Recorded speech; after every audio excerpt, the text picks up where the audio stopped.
Nah, selanjutnya metode kedua untuk alokasi biaya angkut itu kita bisa menggunakan alokasi berdasarkan harga faktur. Jadi yang kita lihat itu adalah harga faktur dari jenis masing-masing bahan baku. Di contoh ini kita sudah punya ada 4 jenis bahan baku, ada bahan baku A, B, C, dan D. Masing-masing harga fakturnya itu 100.000 sampai 125.000. Nah, total seluruh harga fakturnya adalah 600.000. Kita sudah punya data terkait total harga faktur sebesar 600.000 dan berapa biaya angkutnya. Biaya angkutnya itu sebesar 48.000. Nah, untuk menggunakan metode ini, kita terlebih dahulu harus mencari berapa sih angka pembagi untuk alokasi biaya angkutnya.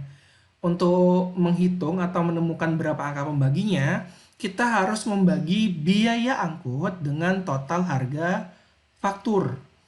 Jadi caranya kita bagi biaya angkut yaitu 48.000 kita bagi dengan total harga faktur ya.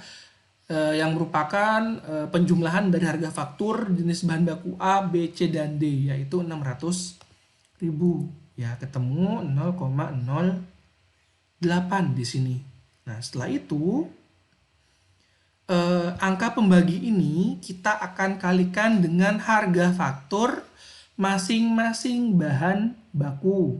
Ya, berarti nanti untuk jenis bahan baku A, harga fakturnya kan 100.000 ya. 100.000 ini kita kalikan dengan angka pembagi alokasi biaya angkutnya sebesar 0,08, maka akan ketemu 8.000. Saya contohkan langkahnya. Jadi harga faktur kita kalikan dengan angka pembagi biaya angkut. Ketemu seperti ini, ya. Jadi ini berlaku untuk semua jenis bahan baku dari A, B, C, dan D. Nah, jadi di sini simple, ini kan nanti angka pembaginya tetap sama ya, 0,08 yang ada di sel D15. Oh, sorry, iya benar, sel D15. Nah, sel D15 ini kita absolutkan dengan shift F4 atau memberikan lambang dolar di depan huruf dan angkanya. Nah, nanti kita tinggal tarik, maka akan ketemu hasil ini. Ya, jadi untuk yang B nanti 150.000 dikalikan dengan 0,08, kemudian yang C sama 225.000 dikalikan 0,08, dan terakhir untuk yang D 125.000 dikalikan 0,08. Seperti itu caranya. Ketemu nanti masing-masing biaya angkutnya untuk jenis bahan baku tertentu A, B, C, dan D. Kemudian nantinya harga fakturnya itu kita tambahkan dengan pembagian biaya angkutnya, maka nanti ketemu berapa nilai harga pokok bahan bakunya yang merupakan penjumlahan dari harga faktur ditambah dengan pembagian biaya angkut. Jadi totalnya nanti untuk 4 jenis bahan baku ini dari A sampai D itu biaya pokok bahan bakunya senilai 648.000. Ini cara yang kedua atau metode yang kedua berdasarkan harga faktur. Dan untuk metode terakhir tarif di muka. Nah, di sini biasanya nanti perusahaan itu sudah membuat suatu kebijakan atau sudah menentukan tarif di awal untuk untuk per kilogram bahan baku ya itu akan diberi tarif berapa. Seperti itu metode tarif di muka. Nah, ini metodenya lumayan simpel sebenarnya. Jadi kita tinggal mengalihkan tarif dikalikan dengan berat masing-masing jenis bahan baku untuk mengetahui berapa ini biaya angkutnya ya. Jadi nanti misalnya ini ya, misalnya di sini dicontoh sudah ada 3 jenis bahan baku, ada A, B, dan C. Di sini kan untuk menggunakan metode ini kita tinggal mengalihkan berat masing-masing jenis bahan baku dikalikan dengan tarifnya. Kebetulan di sini tarifnya di contoh soal ini adalah Rp50 per kilogram. Nah, Jadi di sini ini sudah ada data sendiri, harga fakturnya berapa untuk A 5 juta, B 4.500.000 dan C 4 juta. Nah, kemudian untuk menghitung berapa biaya angkutnya, tinggal kita kalikan berat bahan baku dikalikan dengan tarif. Nah, tarifnya ini saya absolut. Kenapa? Karena tarifnya tetap untuk setiap bahan baku, yang berubah hanya beratnya saja. Ketemu ternyata untuk bahan baku A itu biaya angkutnya dibebankan atau dasar tarif sebesar 1.250.000, untuk B 750.000, dan untuk C 500.000. Jadi total biaya angkut untuk ketiga jenis bahan baku ini adalah 2.500.000. Simpel ya. Untuk yang ini, untuk yang apa namanya, metode tarif di muka. Dan nantinya untuk menghitung berapa harga pokok bahan bakunya, tinggal kalian tambahkan harga faktur ditambah dengan biaya angkut yang dibebankan. Nah, contohnya yang A ini 5 juta ditambah 1.250.000 ketemu 6.250.000 dan seterusnya ya. Itu ini metode-metode untuk mengalokasikan biaya lain-lain atau biaya angkut ke dalam biaya bahan baku.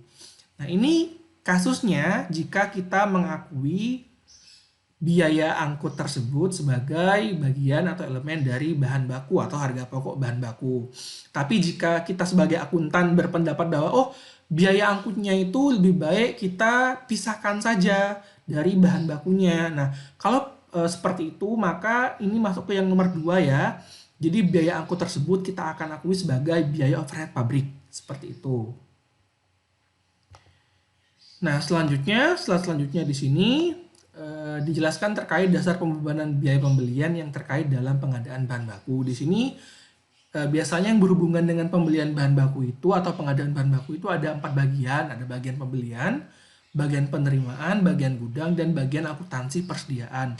Jadi kalau kalian baca bukunya Mulyadi di halaman-halaman awal, itu kan dijelaskan bagaimana sih proses atau sistem pembelian atau pengadaan bahan baku pada sebuah perusahaan manufaktur. Di situ juga sudah dijelaskan dan digambarkan formulir-formulirnya itu apa saja. Nah, itu di sini digambarkan bagian-bagian yang terlibat. Biasanya bagian pembelian ini dasar pembebanannya itu dilihat dari jumlah frekuensi pembelian atau volume pembelian. Sedangkan tarif pembebanannya itu dilihat dari tarif per transaksi pembelian atau tarif setiap jumlah harga faktur pembelian. Nah, di bagian ini ada bagian penerimaan, ini dilihat dari jumlah macam bahan yang diterima, dan tarif pembebanannya itu tarif per macam bahan yang diterima.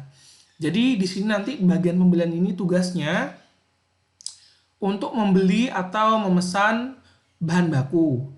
Jadi proses ini saya gambarkan sedikit terkait bagaimana sistem pengadaan bahan baku atau sistem pembelian bahan baku. Biasanya proses ini kita mulai dengan bagian gudang. Gudang mengecek atau melakukan stock of name. Ternyata di gudang itu bahan bakunya tinggal sedikit persediaannya. Jadi karena itu bagian gudang itu akan membuat sebuah dokumen permintaan bahan baku atau order gitu yang akan diberikan atau diteruskan ke bagian pembelian. Bagian pembelian lalu berdasarkan dokumen dari bagian gudang akan membuat suatu dokumen lagi order pembelian yang dikirimkan ke supplier atau vendor kita atau pemasok kita. Nantinya pemasok itu menerima order pembelian tersebut yang nantinya disetujui dan bahan baku akan dikirimkan kepada perusahaan kita. Nantinya setelah bahan baku ini sampai, itu akan diterima oleh bagian penerimaan. Bagian penerimaan ini nantinya akan melakukan cek kualitas atau cek kesesuaian antara barang yang dipesan dengan barang yang dikirim. Apakah sudah cocok? Nah, kalau sudah cocok, ya sudah ditaruh di gudang, akan diterima oleh gudang. Jika tidak cocok, maka bagian penerimaan ini akan menghubungi bagian pembelian, dan bagian pembelian ini akan melakukan konfirmasi kepada supplier. Supplier ini ada barang yang salah kirim atau ada barang yang kurang kirim, seperti itu. Bagian gudang nantinya akan meletakkan bahan baku tersebut di dalam gudang, dan semua proses ini dari pembelian, penerimaan, gudang itu akan dicatat secara akuntansi melalui akuntansi persediaan, seperti itu.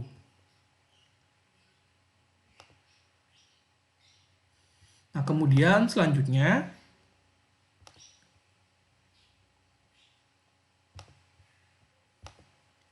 di sini ada penilaian persediaan akhir. Sebenarnya mungkin kalian sudah pernah dapat ya di PA1 atau PA2, saya kurang tahu juga. Jadi di sini kalian biasanya akan menemui dua metode untuk menilai suatu persediaan. Ada metode fisik dan ada metode perpetual. Nah, biasanya metode fisik ini dalam hal pengeluaran bahan baku itu sama jurnalnya dengan metode perpetual. Yang membedakan itu biasanya lebih ke arah pengakuan pembelian, ya. Jadi jurnal untuk pembelian bahan baku dan penyesuaiannya nanti di akhir periode. Jadi untuk metode fisik ini di sini pembelian bahan baku itu diakui sebagai atau dicatat di dalam akun pembelian, sedangkan untuk metode perpetual jika terjadi pembelian itu diakui dalam akun persediaan bahan baku. Itu salah satu perbedaannya. Cuma nanti selama pembelajaran akuntansi biaya, biasanya kita lebih sering menggunakan metode perpetual, ya. Jadi kita akan mengakui adanya pertambahan atau pembelian bahan baku ke dalam akun persediaan bahan baku.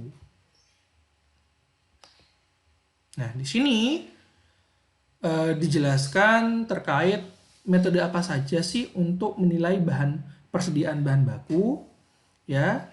Di sini metodenya ada 7, meskipun di buku ada 6 ya. Jadi metodenya itu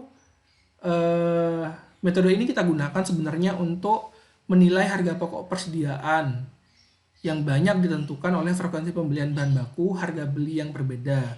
Nah, jadi untuk mengatasi hal itu maka digunakan metode tertentu ini yang ada 7 ini ya. Ada metode identifikasi khusus, FIFO, LIFO, moving average, biaya standar, rata-rata harga pokok bahan baku pada akhir bulan, dan metode harga pasar.